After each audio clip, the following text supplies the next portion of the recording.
sobre las ciudades jardín y ha encontrado un plano que no era desconocido hasta este momento, en el cual Gaudí trianguló con parcelas triangulares el Parque Güell.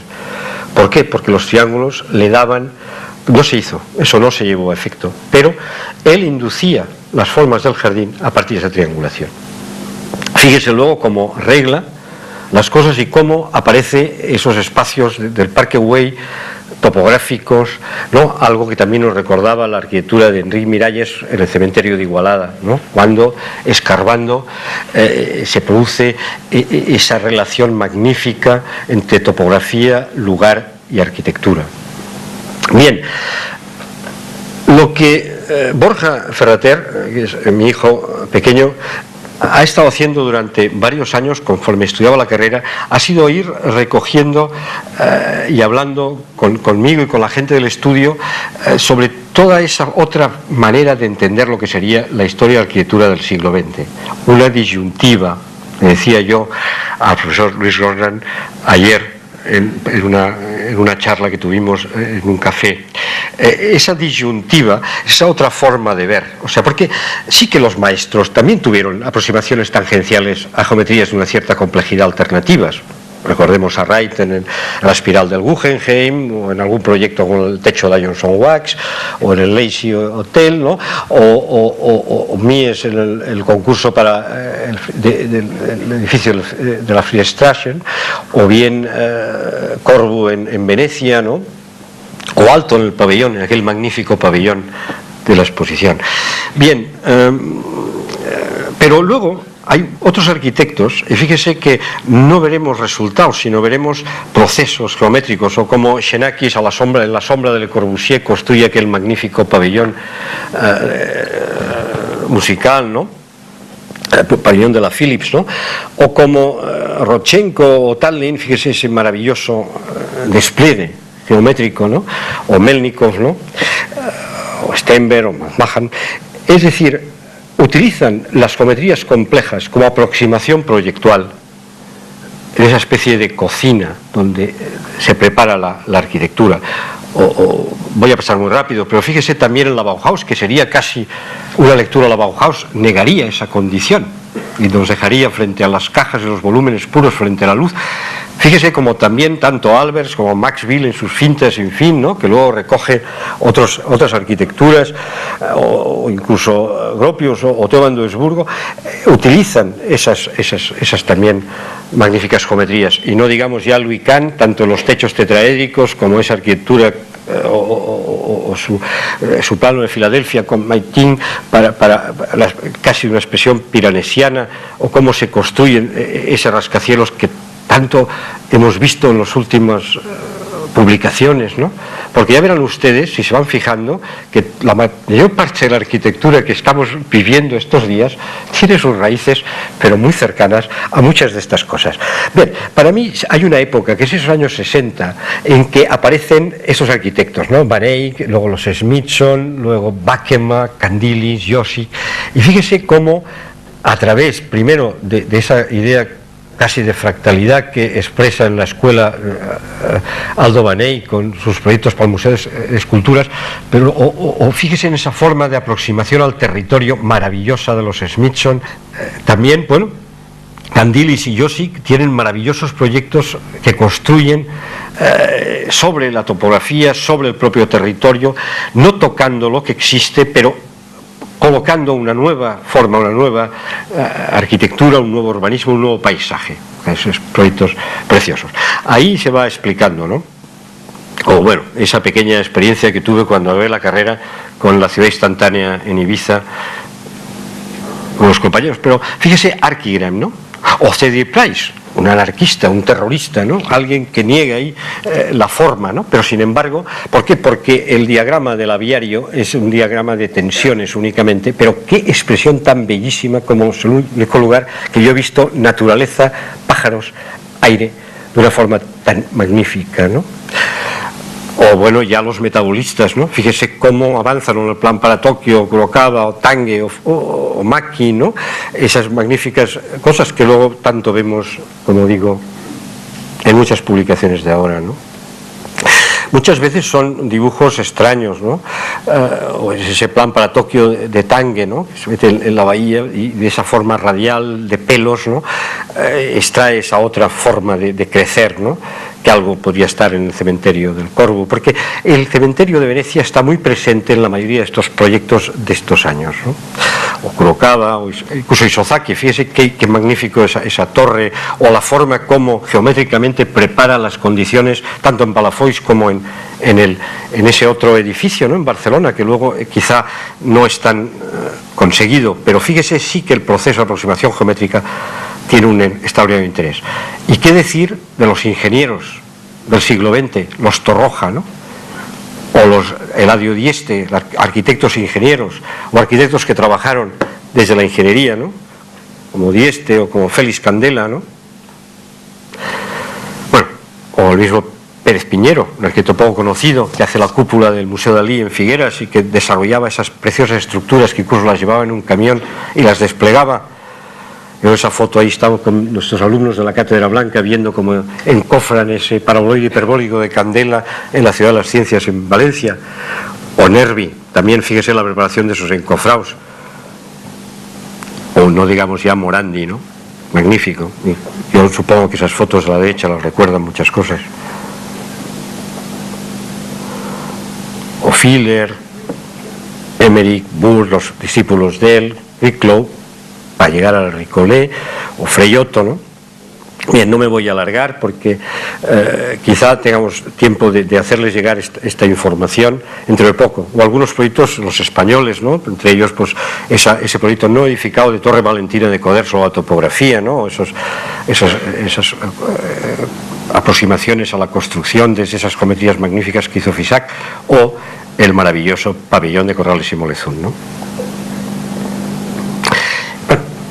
Fíjense, los Friedman, pero también desde el mundo del arte, Gabo, del mundo de la matemática, Escher, y como ahí, o Noguchi, ¿no? Con esa cosa orgánica y al mismo tiempo cartesiana, pero que puede convivir perfectamente, ¿no? Desde esas geometrías complejísimas, ¿no? O como también en Brasil, los Otake, Niemeyer, Méndez da Rocha, Burle Marx o Lobardi, pues han utilizado.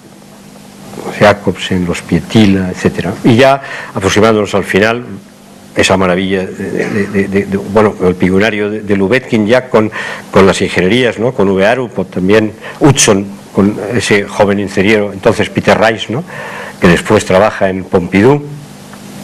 Y ya quizás donde existiría esa conjunción ya en los momentos más cercanos estaría en Peter Eisenman, ¿no? o Hayduk, ¿no? Cuando esa relación entre forma y geometría se hace en las casas, ¿no? La Elevenhaus o la Tenhaus, o después en las topografías o el monumento a los de Berlín, ¿no? Bien, para acabar algunas cosas. Bien. Bien, voy a acabar con una visión muy rápida porque, claro, venir hasta aquí y decir es que no sé si hay ni un solo edificio.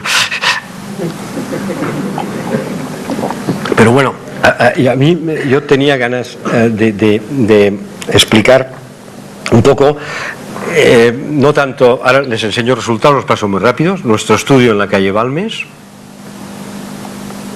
Bien, ahí pues son 4 materiales, los 4 materiales de ensanche Barcelona: la piedra, el hierro, los balcones, los porticones de madera y el vidrio de las vidrieras, pero bueno, aquí están puestos como una cebolla en capas, de forma que tienen unos movimientos que permiten, sin embargo, se mantiene el 50% hueco y vacío, pero también la verticalidad del hueco propia del ensanche. O sea, yo creo que respeta bien esa condición del ensanche de Barcelona desde una nueva lectura. Luego, desde el interior, en cambio, tiene su muro cortina que a través de la piedra, ahora ya en otro edificio que hemos acabado estos días en el Paseo de Gracia, una nueva fachada, porque el edificio ya existía, hemos conseguido que la piedra sea translúcida, cortada a 5 milímetros, con lo cual pasa la luz ya además también a través de la piedra.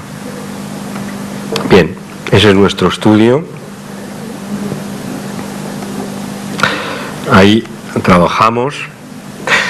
Porque una de las cosas buenas que tiene este planteamiento, yo creo que decía ayer a Rosland que esta forma de trabajar a partir de la geometría ayuda a socializar el trabajo colectivo, porque las geometrías son ajerárquicas. Entonces todo el mundo se siente cómodo en el proyecto. En Benidorm han pasado tantos equipos, tanta gente por el Botánico, tantos años en Lyon, todos, que todo el mundo hace el proyecto completamente suyo y las aportaciones son magníficas, con lo cual verdaderamente el trabajo de la arquitectura ya no lo desarrolla una persona.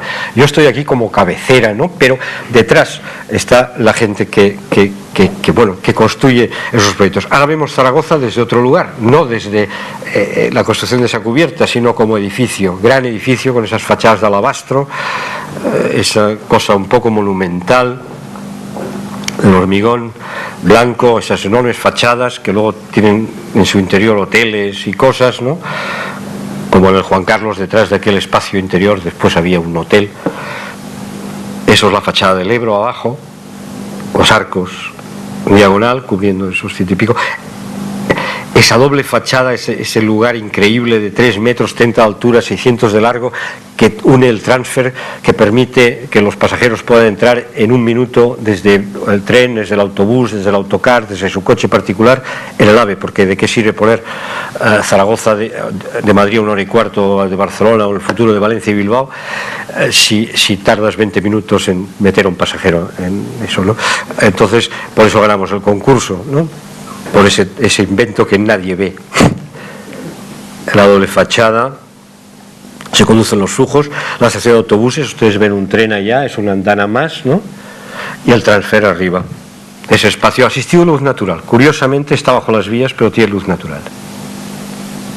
Ustedes deducirán cómo.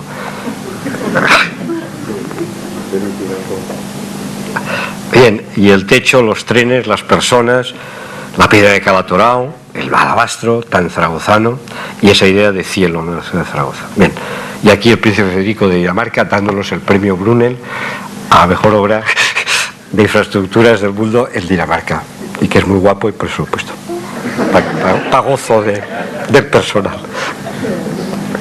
Bien, les enseño un club de golf, el decano de los golfs españoles, el Golf del Prat.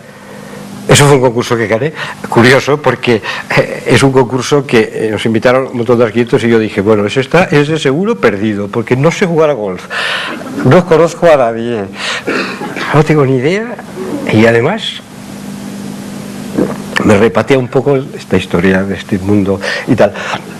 Y entonces, bueno, pues dije, pues ¿sabes qué? Que me fui al Golf del Prat y que lo había hecho Coder, con Terradas. El pobrecito ya estaba muy obsoleto, pero todavía guardaba aquella marquesina ligeramente curva, el bosque de pinos, la gente llega, aparca en el bosque de pinos. Entonces hicimos una foto de la marquesina con la sombra, del bosque de pinos y el señor que te recibe allí con su chaqueta perfecta y maravillosa con el escudo del Golf del Prat. Y entonces eso lo pasamos a un dibujo, dibujé encima la foto y presenté eso como documento único, como diciendo, oiga, estarán ustedes otra vez igual, porque era lo que todo el mundo quería, nadie se quería ir de allí, pero hacían la tercera pista y los echaban. Entonces perder su club, con lo cual yo creo que no sé si fue eso, pero lo gané. Todos los demás hicieron maquetas, proyectos fantásticos y tal. Bueno. Entonces eso ya está colocado sobre el terreno. Bueno, lo que hizo el club fue al día siguiente de ganar pagarme un viaje a Phoenix, Arizona y a Colorado, que están los mejores golfs del mundo, para que aprendiera, y me tuvieron allá un mes visitando todos los clubs de golf hasta que aprendí no a jugar a golf, pero claro que tampoco haces un hospital y tampoco operas, pero el arquitecto sabe todo y no sabe nada, ¿no? Bien, pero al final encontramos una manera de colocarlo bien. El que ganó el concurso del campo, que estaba Niklaus, estaba Van Hagen y tal, lo ganó Greg Norman. Yo me alegré mucho porque verdaderamente era el mejor proyecto, ha respetado muchísimo el paisaje, ha hecho un maravilloso campo de 36 más 9 más 9, más otros 9, o sea, es un campo espléndido y yo he podido trabajar con sus paisajistas muy a gusto. El club se organiza en dos niveles: el nivel de juego, abajo, que el campo atraviesa a partir de ese hueco, ahí arriba ven la luz, y arriba el social. Es un club de unos 14.000 metros cuadrados, o sea, no es pequeño, son 4.000 socios. No, es una cosa buena, no lleva urbanización, ni es solo golf, o sea, eso sí está bien. No comporta operación inmobiliaria, el único. En su interior, pues bueno, ve, aquello era el bosque de pinos al que llegas, la marquesina ligeramente curva, la verán, que da aquella sombra, y entras ya lo verán, por la fachada pequeñita, prácticamente parece que no hay edificio, y entras en este hall. Es un hall comprimido, ¿de acuerdo? Fueron el jurado del premio FAT y medían, decían, pero no puede ser, pero si esto mide 2,40. Sí, claro, mide 2,40, pero luego sube el techo y el espacio se expande, o sea, y trabajas al revés, ¿no? Desde la compresión sobre el paisaje. Luego todos los espacios son muy comprimidos, restaurantes, hay varios. Otro de los secretos del proyecto ha sido con una sola cocina dar a 7 formas diferentes de gastronomía. Con lo cual, como en un hotel, la cocina está en el centro. Tú no la ves, pero siempre giras alrededor de ella. Luego los materiales, latón sulfurizado, esa marquesina curva, ladrillo blanco, piedra de cuarcita. Esto es la guardería para los niños, que es muy bajita, a escala de los nenes. Están ahí de gusto. Bien, eso es un edificio en Castellón, del mismo programa que el precioso edificio que les mostró Ángela de Peñíscola, el Castellón Cultural. Nosotros hicimos este auditorio. Es como una caja ahí ciega, ¿no?, de hormigón, pero que luego en su interior entra la luz natural por todas partes y hay una sección curiosa. Pasas debajo de las diferentes salas, sala de conciertos, de cámara, pero la gran sala para 1.200 personas, zonas de exposición. Eso es el foyer, o sea, es como un foyer pero en fuelle, o sea, que está debajo de la sala principal y que de hecho esta estructura es la que soporta el graderío de la sala principal. Eso sería la visión de la sala, y esa sala asimétrica, ¿no? Luego los patios, los otros espacios para exposiciones y este es el edificio construido para el Jardín Botánico de Barcelona, para un centro de investigación. Esa caja en cortén y hormigón que se convierte en un mirador. Aquí se hace todo lo contrario a lo que se esperaba en el Botánico, que es evidentemente decir el edificio no se mueve, siempre es el mismo, es la sección, es la topografía la que se mueve y la que hace el trabajo, ¿no? Y luego el edificio se convierte en un mirador espléndido sobre la ciudad de Barcelona.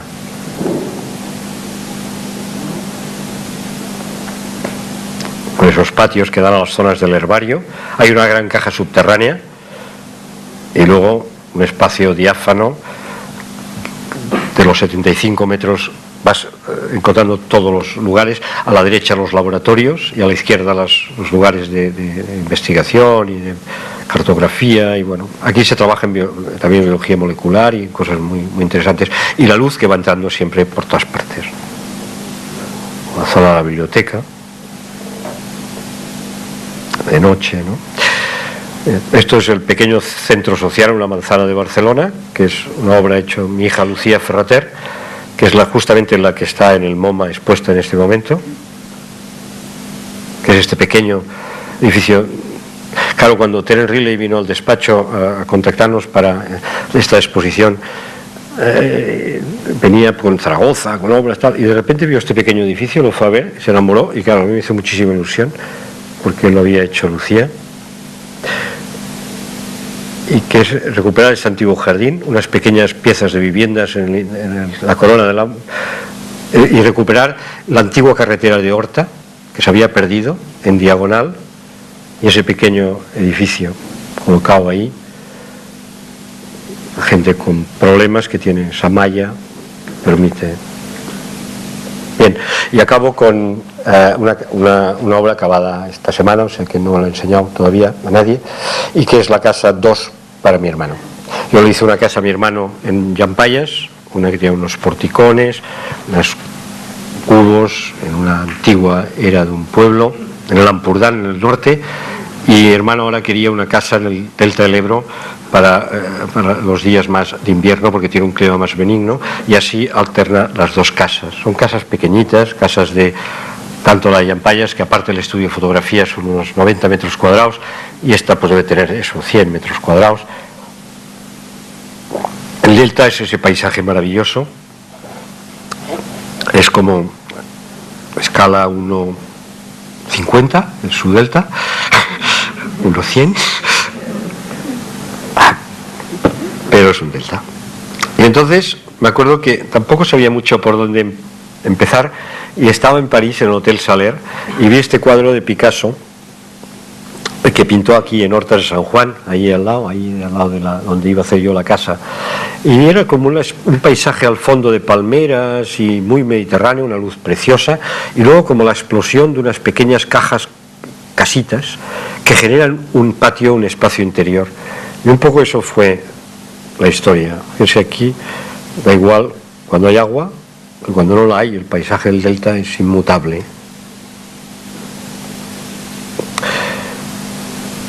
Que te vaya el tortuas.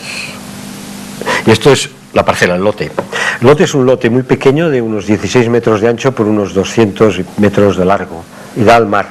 O sea, ahí está el agua.